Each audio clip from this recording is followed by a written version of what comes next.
Hi నమస్తే welcome to our channel. ఎట్టకేలకు big boss 7 విజేత అనుకున్న ప్రకారమే రైతు బిడ్డ పల్లవి ప్రశాంత్ విన్నర్ గా నిలిచాడు. రన్నర్ గా అమర్దీప్. మనం మొదటి నుంచి కూడా చూస్తే బిగ్ బాస్ 7 సీజన్ ఉల్టా పల్టా ఉండవు.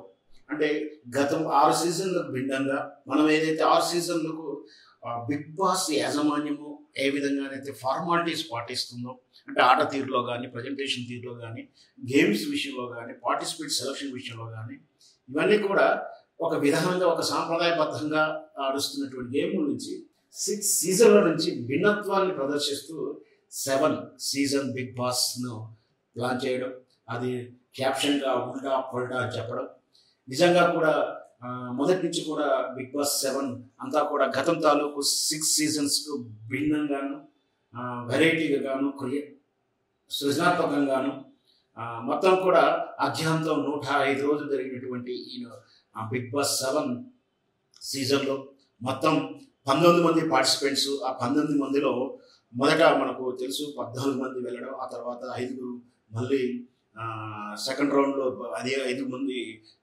బిగ్ బాస్ హౌస్లోకి చేరడం, మొత్తం 19 మందిలో రకరకాలైనటువంటి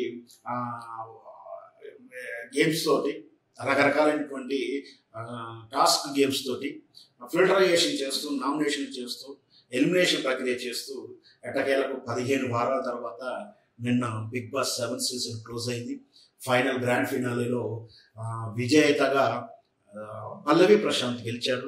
నిజంగా కూడా అందరికి కూడా మొదటి రోజు ఆట నుంచి కూడా అవుతే పల్లవి ప్రశాంత్ లేదా శివాజీ లేదా రతిక అంటూ మనం గెట్ చేసుకుంటూ వచ్చినాం ఈ ఆట తీరులో. కానీ రతిక అనూహ్యంగా ఆమె 4వ వారం 5వ వారంలో ఎలిమినేట్ అవ్వడం, ఆ తర్వాత మళ్ళీ వైల్డ్ కార్డ్ అయిన తర్వాత వచ్చినప్పుడు కూడా మళ్ళీ ఎలిమినేట్ అవ్వడం అని మనకు జరిగింది. అయితే ఆట తీరులో జరుగుతున్నటువంటి విధానం స్టార్టింగ్ వీక్లో చూస్తే బిగ్ బాస్ 7 సీజన్లో అయితే శివాజీ లేదా పల్లవి ప్రశాంత్ విన్నర్గా నిలుస్తారని మొదటి నుంచి అంచనా వేసుకుంటూ వచ్చాము. దాంతోపాటు అనూహ్యంగా అంటే ఆట తీరులో మెరుగుపరుచుకుంటూ తమ వ్యక్తిగతమైనటువంటి టాలెంట్తో ముందుకు వచ్చిన వ్యక్తులు 2 ఉన్నారు. అతను యావర్ అండ్ అమర్దీప్. వీళ్ళిద్దరూ కూడా తమ ఆట తీరుతో, వాళ్ళ యొక్క యాటిట్యూడ్స్ తోటి ప్రేక్షకుల ఓటింగ్ శాతం పెంచుకుంటూ, ప్రేక్షకుల హృదయాన్ని గెలుచుకుంటూ వాళ్ళు కూడా చివరి సీజన్లో చివరి వారం వరకు ఉన్నట్టు విధానం కూడా చూసాం.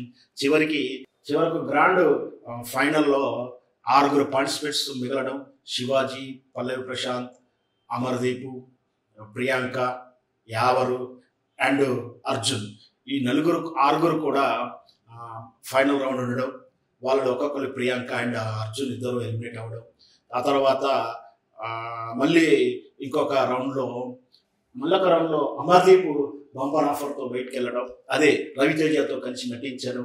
ఇంకొకటి యావరు 15 లక్షలతో తీసుకొని నరేష్ గెస్ట్గా వచ్చినప్పుడు వాళ్ళు ఇచ్చినటువంటి ఆఫర్కు 15 లక్షలతో తృప్తిపడి వచ్చి బయటకు వచ్చినటువంటి యావరు చివరకు అమర్దీప్, పల్లవి ప్రశాంత్ మిగలడం, ఆ తర్వాత గ్రాండ్ ఎపిసోడ్లో ఫైనల్లో నాగార్జున హౌస్లోకి వెళ్ళి వాళ్ళిద్దరిని బయటికి తీసుకొచ్చి చివరికి విన్నర్గా పల్లవి ప్రశాంత్ని ప్రకటించడం జరిగింది. ఈ మొత్తం పల్లవి ప్రశాంత్ ఆట తీరు మొత్తం పరిశీలిస్తే చాలా స్ట్రాటజికల్గా ఆడాడు. ఇంకొకటి మైండ్ గేమ్తో ఆడాడు.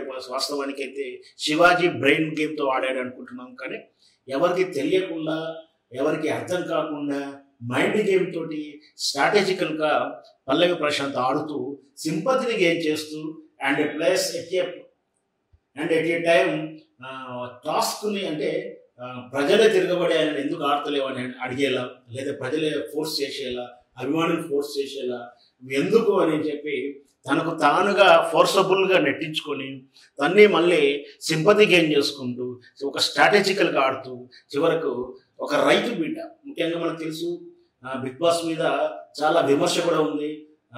బిగ్ బాస్లో రైతు బిడ్డను తీసుకోవచ్చు, రైతులను తీసుకోండి, రైతు ఎందుకు బిగ్ బాస్లో ఉండరు అంటే రకరకాల వాక్యాలు కూడా విన్నాం. అలాంటి విమర్శను తోసిపుస్తూ ఒక రైతు బిడ్డని పల్లవి ప్రశాంత్ని పార్టిసిపేట్గా తీసుకోవడం, దాని తగ్గటువంటి పల్లవి ప్రశాంత్ పల్లె వాతావరణానికి అనుకూలంగా చిన్న చిన్న వాక్యాలు చేసుకుంటూ చిన్న చిన్న టాస్క్లు ఇస్తూ పల్లవి ప్రశాంత్ని బిగ్ బాస్ వాడుకుందా, బిగ్ బాస్ పల్లవి ప్రశాంత్ వాడుకుందంటే ఇద్దరు ఒకరికొకరు వాడుకొని చివరాఖరికి Bigg Boss 7th season rating తారాస్థాయిలో తీసుకురావడానికి ఉపయోగపడిందని చెప్పవచ్చు.